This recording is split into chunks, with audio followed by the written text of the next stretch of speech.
भगवान स्वामीनारायण की शिक्षापत्री के 200 साल द्विशताब्दी समारोह का ये अवसर हम सबका सौभाग्य है। इस पावन पर्व के हम सब सहभागी बन रहे हैं। इस पुण्य काल में मैं आप सभी संतों को नमन करता हूं। मैं भगवान स्वामीनारायण के करोड़ों अनुयायियों को द्विशताब्दी महोत्सव की बधाई देता हूं। साथियों, भारत ज्ञान योग के लिए समर्पित रहा है। हजारों साल पुराने वेद हमारे लिए आज भी प्रेरणा है। हमारे ऋषि मुनियों ने तत्कालीन समय के अनुरूप वेदों के प्रकाश में उस समय की व्यवस्थाओं को निरंतर विकसित किया। वेदों से उपनिषद, उपनिषदों से पुराण, श्रुति, स्मृति, कथावाचन, गायन, ऐसे विविध आयामों से हमारी परंपरा सामर्थ्यवान होती रही। साथियों, समय की आवश्यकता के अनुसार अलग अलग कालखंड में महात्मा, ऋषि, मनीषियों ने इस परंपरा में नए नए अध्याय जोड़े। हम सभी जानते हैं, भगवान स्वामीनारायण के जीवन के प्रसंग लोक शिक्षा, लोक सेवा से जुड़े रहे। इसी अनुभव को उन्होंने सरल शब्दों में समझाया। शिक्षापत्री के रूप में भगवान स्वामीनारायण ने हमें जीवन का अनमोल मार्गदर्शन दिया।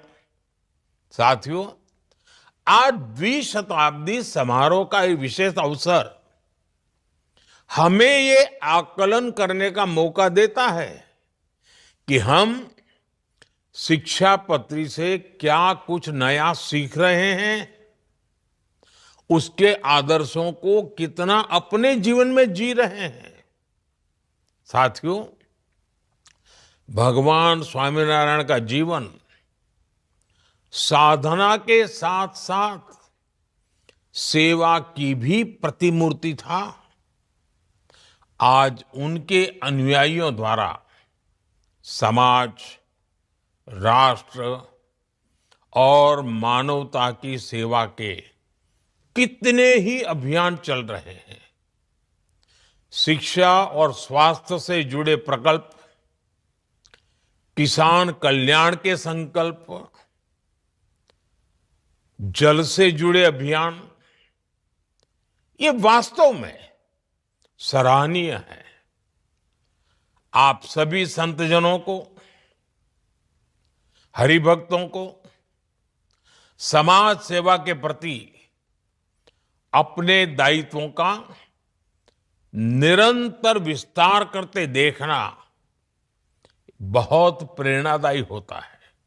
साथियों, आज देश स्वदेशी और स्वच्छता जैसे जन आंदोलनों को आगे बढ़ा रहा है। वोकल फॉर लोकल के मंत्र की गूंज घर घर तक पहुंच रही है। इन अभियानों से आपके प्रयास जुड़ेंगे तो शिक्षापत्री की द्विशताब्दी का ये पुण्य समारोह और भी अविस्मरणीय बन जाएगा।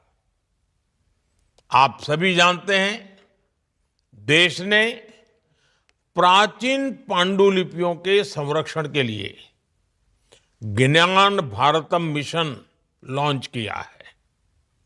मेरा ये आग्रह है कि आप जैसे सभी प्रबुद्ध संगठन इस काम में और ज्यादा सहयोग करें।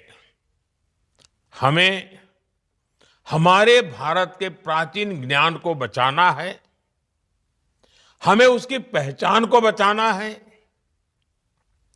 और इसमें आपका सहयोग ज्ञान भारतम मिशन की सफलता को नई ऊंचाई पर ले जाएगा। साथियों, इस समय देश में सोमनाथ स्वाभिमान पर्व का विशाल सांस्कृतिक उत्सव चल रहा है। सोमनाथ मंदिर के प्रथम ध्वंस से लेकर अब तक 1000 साल की यात्रा को देश सोमनाथ स्वाभिमान पर्व के रूप में मना रहा है। मेरा आग्रह है, आप सब इस महोत्सव से भी जुड़े, इसके उद्देश्यों को जन जन तक ले जाने का कार्य करें। मुझे विश्वास है, आपके जरिए भारत की विकास यात्रा को भगवान स्वामीनारायण का आशीर्वाद ऐसे ही निरंतर मिलता रहेगा। मैं एक बार फिर सभी संतों, सभी हरिभक्तों और सभी श्रद्धालुओं को हार्दिक शुभकामनाएं देता हूं। जय स्वामीनारायण। बहुत बहुत धन्यवाद।